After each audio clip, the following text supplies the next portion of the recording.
चलिए सभी को एक बार फिर से गुड मॉर्निंग। और आज हम लोग अपना अभ्यास टेस्ट सीरीज का ये नवा सेशन लेके आ रहे हैं और इसमें बहुत सारे नए नए प्रश्न आपको देखने को मिलेंगे। और इस जनवरी का हम लोग का ये लगता है सेकेंड या थर्ड टेस्ट होगा न्यू ईयर का। ओके। और इसी तरह आप लोग मेंटेन किए रहिए। इस टेस्ट पेपर का जो भी क्वेश्चन पेपर और आंसर है वो हम लोग के टेलीग्राम चैनल डेस्टिनेशन आईएएस पर डाल दिया जाता है, ताकि आप लोग अगर निकलवाना चाहें तो उसको निकलवा सकते हैं उसका पीडीएफ। और साथ ही साथ अगर क्लास में आके फ्री ऑफ कॉस्ट टेस्ट देना चाहते हैं तो हमारे बोरिंग रोड सेंटर पे आके आप फ्री ऑफ कॉस्ट ये टेस्ट दे सकते हैं हर सैटरडे को सुबह 10 से 12। चलिए आज का टेस्ट सीरीज हम लोग शुरू करते हैं। ये जो है 9 टेस्ट नंबर है। तो पहले प्रश्न की तरफ आते हैं। पहला प्रश्न आपको मालूम है कि हम लोग का पहला जो प्रश्न होता है, पहला पार्ट होता है, वो पॉलिटी का होता है, जिसके क्वेश्चंस मैं आपको बना के देता हूं। तो अब इसमें एक प्रश्न दिया गया है। प्रश्न ये है कि which constitutional expert had called article 356 the dead letter of constitution. The dead letter of constitution, संविधान का मृत अक्षर किसको कहा है और किस विशेषज्ञ ने कहा है। तो एक बहुत ही बढ़िया प्रश्न है। अभी तक एग्जाम में कहीं पूछा नहीं गया, लेकिन ये फैक्ट है। तो हमारे संविधान के ड्राफ्टिंग कमेटी के जो चेयरमैन साहब थे, डॉक्टर बी आर अम्बेडकर साहब, डॉक्टर भीमराव रामजी अम्बेडकर साहब, उन्होंने आर्टिकल 356 को, जो बहुत ही इंपॉर्टेंट आर्टिकल है, और जब हम प्रेसिडेंट के स्पेशल पावर्स के बारे में पढ़ते हैं, इमरजेंसी पावर्स के बारे में पढ़ते हैं, तो उसमें 352, 356 और 360 के बारे में पढ़ते हैं। और इसमें इसको हम कहते हैं राष्ट्रपति शासन, कि जब किसी राज्य का राज्यपाल राष्ट्रपति को यह संस्तुति भेज देता है कि यहाँ पे संविधान के अकॉर्डिंग शासन नहीं चल रहा है, तो राष्ट्रपति केंद्रीय मंत्रियों के साथ सलाह मशवरा करके वहां पे राष्ट्रपति शासन लागू कर सकता है। इसी पे एक बहुत ही इंपॉर्टेंट केस आपको बताया जा चुका है पिछले टेस्ट में, वो है SR Bommai case. SR Bommai case बताया गया था, जो इसी से रिलेटेड था। ये कर्नाटक के चीफ मिनिस्टर साहब थे और उसी समय जो है वहां पे जब ये 356 लगाने की बात थी तो उन्होंने एक केस कर दिया, और एक केस सुप्रीम कोर्ट में गया, और उसमें ये कहा गया कि इसका सेंट्रल गवर्नमेंट मिसयूज कर सकती है। तो बहुत सारे प्रधानमंत्रियों के काल में जो है कई बार ये लगा है। तो इसको डेड लेटर कहा था किसने? डॉक्टर भीमराव रामजी अंबेडकर ने। ठीक है। नेक्स्ट अगले क्वेश्चंस की तरफ आते हैं कि राष्ट्रपति द्वारा लगाए गए वीटो एवं राष्ट्रपति को सम्मिलित करें कि ये भारत के 4 राष्ट्रपति हैं, और इन चारों राष्ट्रपतियों ने जो है अलग अलग समय पे वीटो लगाया हुआ है। तो कौन कौन सा किससे रिलेटेड है? तो मालूम है कि वीटो का ऐसे तो हमारे संविधान में कहीं विशेष उल्लेख नहीं है, लेकिन जब भी कोई बिल राष्ट्रपति के पास फाइनली साइन करने के लिए पहुंचता है और मालूम है कि उसी के बाद वो एक्ट बनता है, तो ऐसे बहुत सारे बिल पे राष्ट्रपति क्या करते हैं कि उसको अपने पास रख लेते हैं, और उसी को कहते हैं वीटो पावर, कि मना कर देते हैं कि भाई हम नहीं करेंगे। उसके लिए बहुत सारे तरीके हैं। तो उसी में डॉक्टर राजेंद्र प्रसाद के समय आया था कौन सा? पेप्सू बिल। पेप्सू राज की बात है, जिसमें पंजाब, हरियाणा और हिमाचल प्रदेश के क्षेत्र थे, तो उससे रिलेटेड आया था, तो उन्होंने इस पे जो है वीटो का उपयोग कर दिया था। इसी तरह आर वेंकट रमन के समय जो है salary allowances and pension bill of members and parliament आया था, तो उस पर उन्होंने रोक लगा दिया था। इसके अलावा ज्ञानी जैल सिंह के सामने जो है पोस्ट ऑफिस बिल आया था, उन्होंने इस पर रोक दिया था। और डॉक्टर एपीजे अब्दुल कलाम के समय लाभ का पद का जो बिल आया था, प्रॉफिट ऑफ जो है ऑफिस ऑफ प्रॉफिट, उसका बिल आया था, उस पर उन्होंने रोक लगा दिया था। ठीक है। तो इसका सही आंसर हो जाएगा क्या? 1 2 3 4। तो इसका सही आंसर हो जाएगा ऑप्शन डी, 1 2 3 4। नेक्स्ट अगले क्वेश्चन की तरफ आते हैं कि निम्न में से एंग्लो इंडियन संबंधित कौन से तथ्य सही है। अभी मालूम है आपको कि हमारे कॉन्स्टिट्यूशन में 104th कॉन्स्टिट्यूशनल अमेंडमेंट किया गया, और ये जो है 126th कॉन्स्टिट्यूशनल अमेंडमेंट बिल था, और ये कॉन्स्टिट्यूशनल अमेंडमेंट एक्ट बन गया। ठीक है। तो ये जो बिल था उसमें क्या क्या बातें कही गई थी? तो पहला ये है कि एंग्लो इंडियन को लोकसभा में राष्ट्रपति मनोनीत करता था, बिल्कुल मनोनीत करता था, जो हमारे आर्टिकल 331 में दिया गया है कि जो है लोकसभा में 2 सदस्यों को राष्ट्रपति जो एंग्लो इंडियन होंगे उनको क्या कर सकता है? अपने से मनोनीत कर सकता है, नॉमिनेट कर सकता है। तो इस प्रक्रिया में क्या हुआ था कि ये तब से जब से हमारा संविधान बना था और पूर्ण रूप से लागू हुआ था, तो लगातार इसको बढ़ाया जा रहा था, बढ़ाते बढ़ाते बढ़ाते तक 70 साल तक कर दिया गया, 10-10 साल बढ़ाते हुए। लेकिन इस बार क्या किया गया कि अब इसको बढ़ा के 80 नहीं किया गया, बल्कि इसको 70 पे ही रोक दिया गया। इसका मतलब कि ये काम बंद कर दिया गया। इसका उल्लेख 331 में था, बिल्कुल इसी में इसका उल्लेख था। और इसी के साथ साथ इसमें SC और ST रिलेटेड भी आया था बिल, उसको उन्होंने बढ़ा दिया रिजर्वेशन को कि लोकसभा में वो जो बनाया गया उनके लिए उसको हटाया नहीं जाएगा। फिर 126 संविधान संशोधन बिल द्वारा हटाया गया, बिल्कुल यही संविधान संशोधन बिल था ये। और 14 राज्यों की विधानसभाओं में भी एंग्लो इंडियन का सीट था, बिल्कुल 14 राज्यों की विधानसभाओं में भी एंग्लो इंडियन का सीट है, और ये सीट वहां के राज्यपाल साहब मनोनीत करते हैं। तो इसको भी अब क्या कर दिया गया, हटा दिया गया। तो इसके हिसाब से सभी चारों क्या हैं, सही है। नेक्स्ट अगले क्वेश्चन की तरफ आते हैं कि संसद के 2 बैठकों के बीच 6 माह से ज्यादा का अंतर नहीं होना चाहिए, इसका उल्लेख किस अनुच्छेद में? अब जैसे सभी लोग जानते हैं कि नॉर्मली संसद के जो सेशन होते हैं वो 2 सेशन होते हैं नॉर्मली, लेकिन जो परिपाटी है वो 3 सेशन की है। उसमें पहला जो है वो बजट सेशन होता है, दूसरा आपका जो है मॉनसून सेशन होता है, और तीसरा विंटर सेशन या शीतकालीन सेशन होता है। ये 3 सेशन प्राय होते हैं, जबकि हमारे कॉन्स्टिट्यूशन में मेंशन किया गया है कि 2 सेशन के बीच में 6 महीने से ज्यादा का गैप नहीं होना चाहिए, यानी 12 महीने के हिसाब से मान लें तो कम से कम 2 होने चाहिए। वैसे आवश्यकता पड़ने पे ये 4, 5, 6, 7, 8, 9, 10 भी हो सकते हैं। तो यही है, ठीक। तो अब इसका उल्लेख किस अनुच्छेद में? सबको ये मालूम है कि ये होना चाहिए, लेकिन इसका उल्लेख कहां पे? तो इसका उल्लेख है आर्टिकल 85 में, अनुच्छेद 85 में, जिसमें संसद के सेशन के बारे में, संसद को कैसे डिसॉल्व किया जाएगा उसके बारे में सब कुछ दिया है। तो इसलिए इसका सही आंसर हो जाएगा आर्टिकल 85। बहुत ही इंपॉर्टेंट क्वेश्चन, देखने में बहुत ही आसान, लेकिन सॉल्व करने में हालत खराब हो जाएगी। नेक्स्ट अगला क्वेश्चन है क्या है कि हाल ही में उच्चतम न्यायालय के द्वारा LGBTQR+ के आपसी विवाह को वैधानिक मान्यता नहीं दी गई, इसमें किस किस अनुच्छेद की बात कही गई थी? अभी 1-1.5 महीने पहले ही ये जो है सुप्रीम कोर्ट के 5 सदस्य संविधान पीठ ने कहा कि नहीं साहब, इसको मान्यता नहीं दे सकते, ये लोग आपस में इनकी जो शादी जो होगी वो लीगल नहीं माना जाएगा। तो इसमें कौन कौन सा आर्टिकल लेके ये लोग गए थे? तो उसमें था article 14 equality before law, article 15 discrimination on the basis of जो है जेंडर, फिर आर्टिकल 19 ठीक एक्सप्रेशन, ठीक है, फ्रीडम ऑफ एक्सप्रेशन, और आर्टिकल 21 ठीक। तो ये 4 जो है पर्सनल लाइफ एंड लिबर्टी, तो ये 4 आर्टिकल इसमें दायर गए थे कि भाई ये हमारे फंडामेंटल राइट का वायलेशन हो रहा है, LGBTQ+ वालों ने कहा था, इसलिए हमें ये अधिकार मिलना चाहिए। सुप्रीम कोर्ट ने कहा आपको कोई भी अधिकार नहीं मिलेगा, इट्स नॉट अ लीगल। तो इसका सही आंसर हो जाएगा आंसर डी। नेक्स्ट अगला क्वेश्चन क्या है, राज्यपाल पद के बारे में किसने कहा था कि राज्यपाल सोने की चिड़िया पिंजरे में निवास करने वाली चिड़िया के समतुल्य है? अब ये प्रश्न इसी लाइन और हेडिंग के साथ साथ बीपीएससी के मेंस में आ चुका है आज से 2 साल पहले, लेकिन ये फैक्ट किसने कहा था ये हमें जानना चाहिए।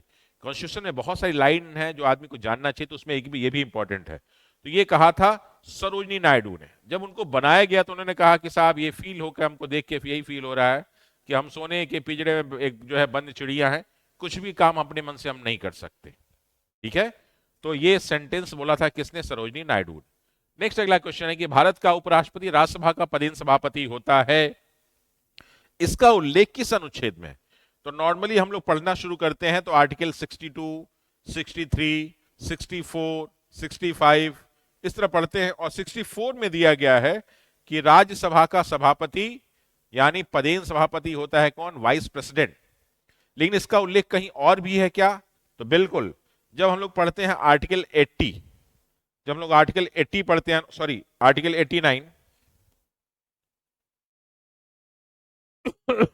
आर्टिकल जब हम लोग 89 पढ़ते हैं तो उस 89 में भी ये बात कही गई है, आर्टिकल 89 में भी बात कही गई है कि जो उपराष्ट्रपति होता है वो राज्यसभा का पदेन सभापति होता है, उसी रूप में काम करता है और उसी रूप में उसको वेतन भी मिलता है।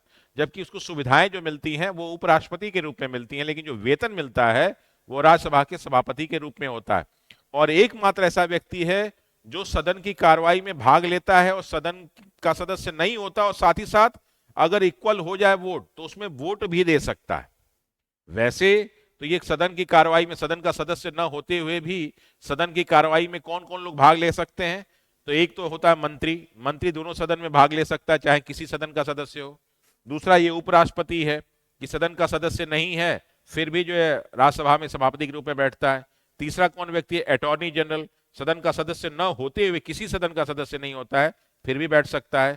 और फिर कौन है, एडवोकेट जनरल, वो भी सदन का सदस्य नहीं होता और विधानसभा और विधान परिषद में बैठ सकता है। तो इसलिए ये आर्टिकल 89 में दिया गया है कि उपराष्ट्रपति राज्यसभा का पदेन सभापति होता है।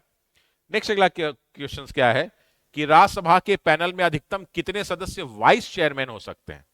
अब देखिए, इसलिए 3 शब्द यूज किया गया है। पहला शब्द है चेयरमैन, चेयरमैन। दूसरा है डिप्टी चेयरमैन, डिप्टी चेयरमैन। और तीसरा है आपका वाइस चेयरमैन, वाइस चेयरमैन। अब 3 शब्द दिया गया है। तो चेयरमैन तो आपका वाइस प्रेसिडेंट होता है, सबको मालूम है। डिप्टी चेयरमैन एक अलग से चुना जाता है, जो बिहार के इस बार चुने गए। और जो वाइस चेयरमैन होते हैं, तो ये 6 सदस्यों का एक पैनल होता है जो राज्यसभा से चुने जाते हैं। और जब राज्यसभा की कार्रवाई हो रही होती है और उस समय किसी कारण से ये लोग नहीं रहते हैं, तो उनकी कार्रवाई को ये संचालित करते हैं। तो इन 6 लोगों को कहते हैं वाइस चेयरमैन, जबकि डिप्टी चेयरमैन वहां एक ही होता है और चेयरमैन भी एक होता है।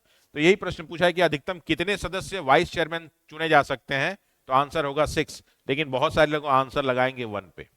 हमारे क्वेश्चन देखने में आपको बड़ा लॉलीपॉप लगता होगा, लेकिन जब ये मुंह में लेंगे लॉलीपॉप तो आपको लगेगा कि गुगली हो गई।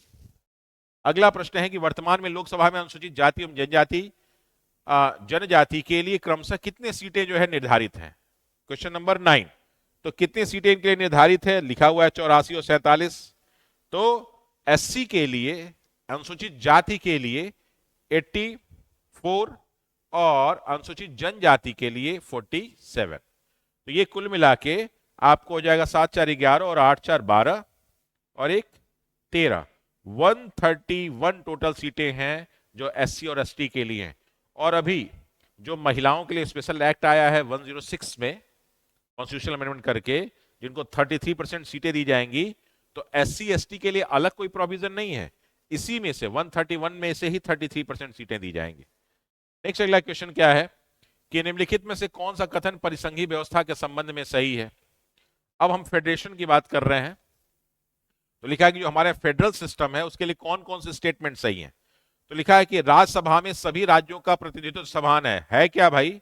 नहीं, सभी राज्यों का प्रतिनिधित्व समान नहीं है, क्योंकि जनसंख्या के हिसाब से, जहां की जनसंख्या जहां ज्यादा तो राज्यसभा में उसके ज्यादा प्रतिनिधि, जहां की जनसंख्या कम वहां के राज्यसभा के प्रतिनिधियों की संख्या क्या है, कम है। और ये राज्यसभा वहीं पे होते हैं सदस्य जहां पे उनकी विधानसभाएं होती हैं। बहुत सारे केंद्र शासित क्षेत्र जहां पे विधानसभा नहीं है, तो वहां पे राज्यसभा सदस्य भी नहीं है। अगला है किसी राज्य की सीमाओं में बदलाव के लिए उस राज्य की सहमति आवश्यक नहीं है।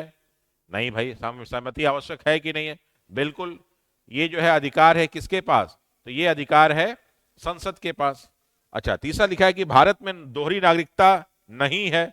बिल्कुल, भारत में दोहरी नागरिकता नहीं है। तो ये दोनों बात में कौन सी सी बात है जो फेडरेशन की चीजों को प्रूफ करता है कि हाँ। तो ये देखिए, सीमा में बदलाव के लिए निश्चित रूप से राज्य से आता है, तभी ये सारा का सारा काम होता है। और दूसरा, भारत में दोहरी नागरिकता नहीं है, तो यही क्या है कि इसके संबंध में कथन सही नहीं है। तो इसमें सिर्फ और सिर्फ यही ऐसी चीज है जो परिसंघीय व्यवस्था को स्थापित करती है, फेडरल सिस्टम को। तो लिखा है कि which of the following statement is are correct regarding the federal system, परिसंघ व्यवस्था, जिसमें जो है राज्यों को बराबर का अधिकार दिया जाता है। तो ये अधिकार मिला नहीं, ये अधिकार नहीं मिला। तो सही आंसर क्या जाएगा? केवल और केवल 2। तो ऑप्शन हो जाएगा डी। नेक्स्ट हो जाएगा कि संयुक्त अरब अमीरात की राजधानी है। अब इस संयुक्त अरब यूएई के राष्ट्राध्यक्ष भारत आए थे, वहां पे बहुत सारी गतिविधियां हुई और ये बहुत ही इंपॉर्टेंट जगह है। तो इसकी राजधानी क्या है? तो अभी पिछले बार जो प्रश्न आया था उस प्रश्न में यही पूछा गया था। क्या पूछा गया था कि यूएई में कितने राज्य शामिल हैं? तो 7 राज्यों की बात कही गई थी। अब इसमें इसकी राजधानी कौन है? तो इसकी राजधानी है दुबई। इसकी राजधानी क्या है? दुबई। ठीक है ना। जब जो सबसे संपन्न है वो है शारजहां, लेकिन जो एडवांस और राजधानी है वो है दुबई। नेक्स्ट अगला क्वेश्चन है क्या कि निम्नलिखित में से कौन सा देश कॉकेसस समूह में शामिल नहीं है? कॉकेसस क्या है? तो जो यूरोप और एशिया, जो यूरोप और एशिया के बीच में सीमा रेखा है, वो सीमा रेखा यहां पे, वो सीमा रेखा यहां पे, ये वाला, ठीक, जो कैस्पियन सागर और आपके ब्लैक सी के बीच में। तो ये सीमा रेखा है, कैस्पियन सागर और ब्लैक सी के बीच में सीमा रेखा है। और यहीं पे कॉकेसस पर्वत श्रेणी है। जो इसको बांटता है। तो यहाँ पे 3 देश आते हैं, एक आता है आर्मेनिया, एक आता है अजरबैजान और एक आता है जॉर्जिया, और साथ ही ये रूस का पोर्शन भी शामिल है। तो ये चारों के चारों देश इसमें शामिल होते हैं, कॉकेसस में चारों शामिल होते हैं। अगर रूस नहीं दे कोई और दिया होता तो उसको हटा दे, लेकिन रूस इसमें शामिल है। फिर अगला जो नेक्स्ट प्रश्न है वो हम लोग देखते हैं। तो इसमें सही आंसर क्या हो जाएगा, सभी चारों सही है।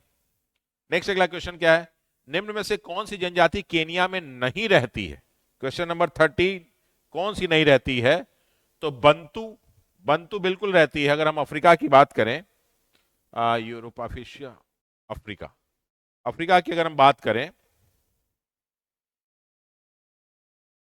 तो देखिए यहां पे कहां की बात की जा रही है। यहां बात, प्रश्न पूछा जा रहा है आपका कि कौन सी केनिया में नहीं रहती, केनिया में। तो अब केनिया कहाँ है भाई, तो केनिया यहां पे है।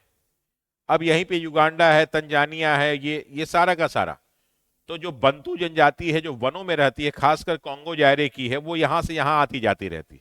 तो बंतु जनजाति तो इसमें शामिल है ही है। दूसरा क्या है, फेल्लाह, किशी और मसाई। मसाई तो यहाँ पे तंजानिया और केनिया में पाई जाती है, और इसके साथ किशी ये भी पाई जाती है। लेकिन जो फेल्लाह है वो फेल्लाह यहाँ नहीं पाए जाते, बल्कि फेल्लाह जनजाति जो है ये नील नदी के किनारे इजिप्ट में पाए जाते हैं।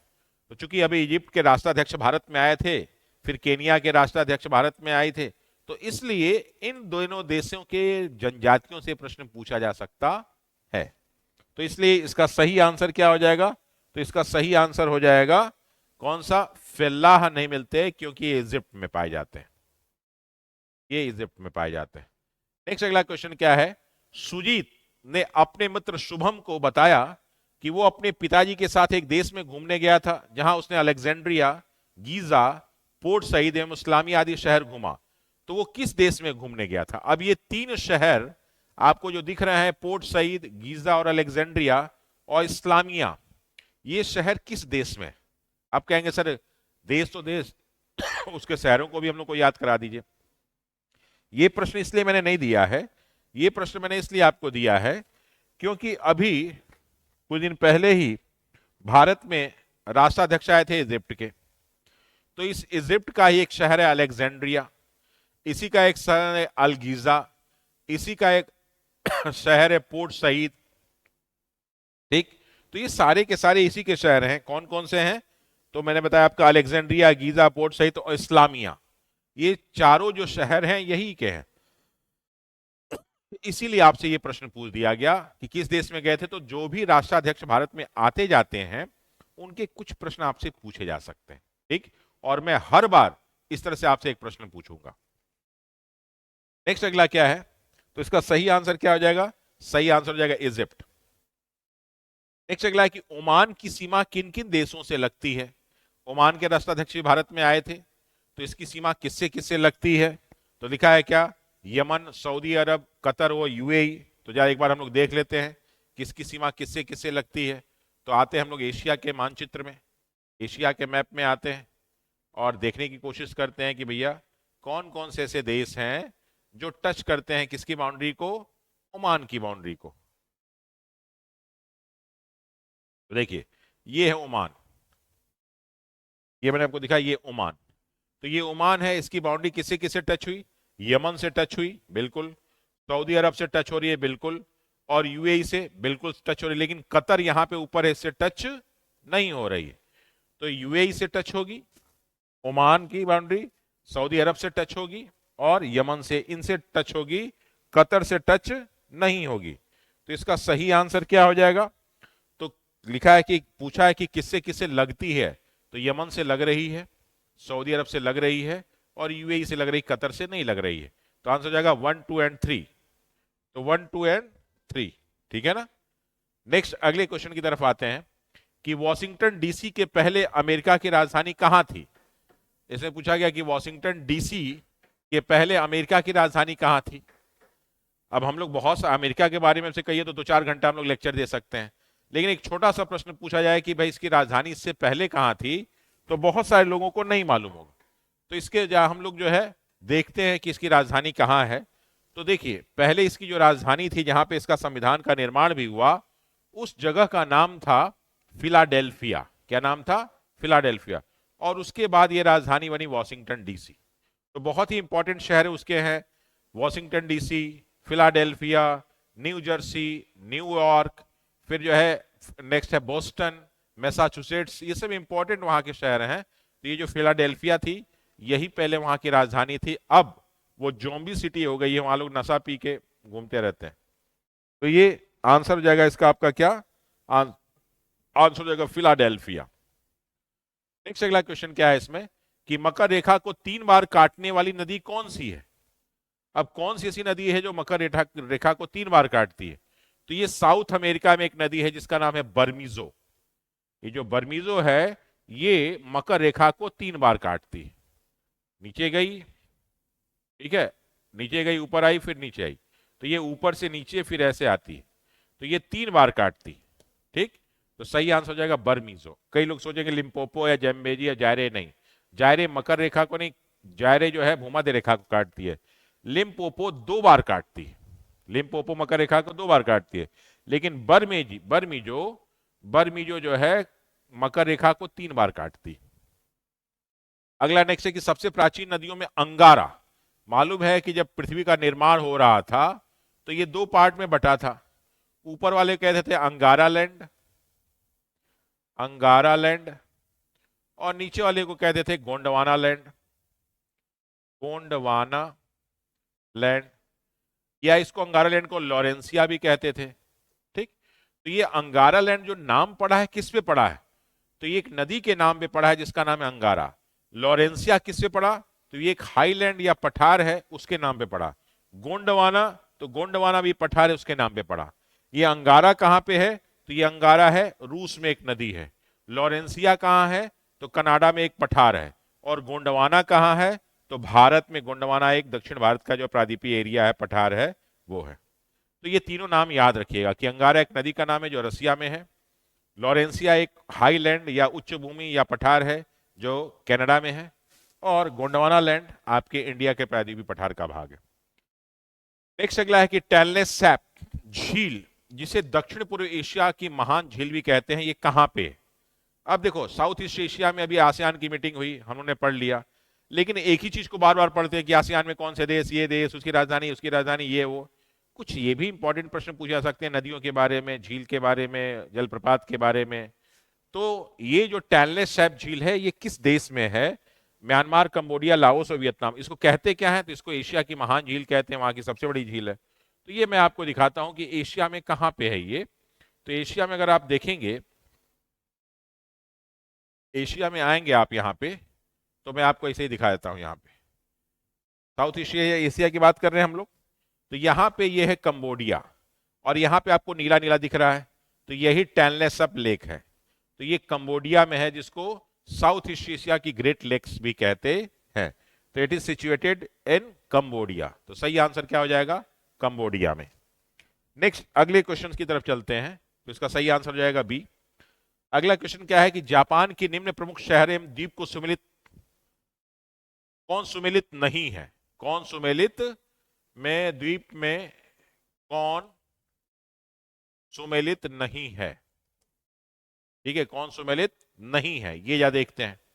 तो देखिए कौन कौन से सुमेलित नहीं है, तो ये है नागासाकी, हिरोशिमा, टोक्यो और क्योटो। अब इनको हम चारों को देखते हैं कि कौन सुमेलित नहीं है। तो मैं आपको दिखाता हूं कहां कहां पे है, ये भी दिखाता हूं, तो आप अपने आप इसका आंसर सही सही देख के लगा देंगे। क्योंकि क्या है कि अभी कुछ दिन पहले ही जापान में बहुत अच्छा खासा भूकंप आया, बहुत लोग प्रभावित हुए, तो इसलिए आपके लिए जापान हमेशा इंपॉर्टेंट है और इससे प्रश्न पूछे जाते हैं। तो यही हम आपको दिखा रहे हैं, ठीक। देखिए यहां पे ये जापान है। अब देखिए 4 शहर के बारे में पूछा है, तो ये कौन कौन से शहर मैं आपको दिखा देता हूं। शहर का नाम क्या है, एक शहर का नाम यहां पे है, उसका नाम है नागासाकी, ये नागासाकी। एक शहर है जिसका नाम है हिरोशिमा, यहां हिरोशिमा है। एक शहर है जिसका नाम है क्योटो, क्योटो यहां पे। और एक शहर है टोक्यो, और टोक्यो जो है यहां पे। तो देखिए क्योटो और टोक्यो जो किस द्वीप पे है, तो ये होन्शु द्वीप पे, ठीक। हिरोशिमा किस पे है, तो चुगोकू पे है। और नागासाकी किस पे है, तो नागासाकी यहां पे क्यूशू पे है। तो नागासाकी क्यूशू पे, हिरोशिमा चुगोकू पे, और क्योटो और टोक्यो जो है होन्शु पे। अब देखते हैं कि क्वेश्चन में क्या दिया गया है, तो उसके हिसाब से हम सही आंसर दे पाएंगे। तो नागासाकी क्यूशू पे है, बिल्कुल है। हिरोशिमा चुगोकू पे है, बिल्कुल है। टोक्यो होन्शु पे है, बिल्कुल है। क्योटो होकाइडो पे है क्या? नहीं, क्योटो होकाइडो पे नहीं है, बल्कि क्योटो भी होन्शु पे है। तो इसका सही आंसर डी है, वो मैच नहीं करता। तो that is the answer of the question number 20। अब इसके बाद के जो क्वेश्चंस हैं वो आपको कृष्णा सर, फिर इकोनॉमिक्स का क्वेश्चन है आपको जो है गांगुली सर, उसके बाद जो है बायोलॉजी के क्वेश्चंस आपको लव सर, और फिजिक्स केमिस्ट्री के क्वेश्चन आपको जो है राहुल सर। इसके बाद जो है मैथ और क्वेश्चन है तो वो आपको बाकी सर लोग जो है वो कराएंगे, ठीक है ना। तो that is all about the set number 9। ये सारा का सारा डिस्कशन था। एक बार पहले क्वेश्चन सॉल्व कीजिएगा, उसके बाद ही इसका डिस्कशन देखिएगा। नहीं पहले डिस्कशन देख लिया तब क्वेश्चन सॉल्व कर रहे हैं, तो फिर इससे आप में इंप्रूवमेंट नहीं होगा। चलिए, बहुत बहुत शुभकामनाएं आपको, और क्वेश्चन लेके सॉल्व कीजिए। अगर आ सकते हैं तो जरूर हम लोग के सेंटर पे आइए हर सैटरडे को सुबह 10 से 12, और नहीं तो हम लोग के टेलीग्राम चैनल से जुड़ जाइए और हम लोग के यूट्यूब चैनल से जुड़ जाइए, तो आपको ये क्वेश्चन और उसका डिस्कशन मिलता रहेगा। तो चलिए हम लोग फिर मिलेंगे, तब तक जय हिंद, थैंक यू।